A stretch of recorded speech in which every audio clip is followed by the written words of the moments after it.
அதுவே ஆனைமுகமெனும் ஓங்கார விளக்கம். சுழலும் கோள்கள் அவன் சொல் கேட்கும். அவனை தொழுதால் போதும் நல்லதே நடக்கும். ஆனைமுகனை தொழுதால் நவக்கிரகங்களும் மகிழும். நல்லதே நடக்கும், நல்லதே நடக்கும்.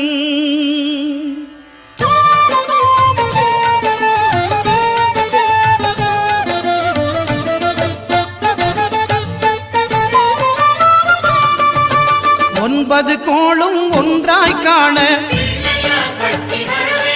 அங்கு கற்பகம் என்னும் கடவுளின் மெய்யில்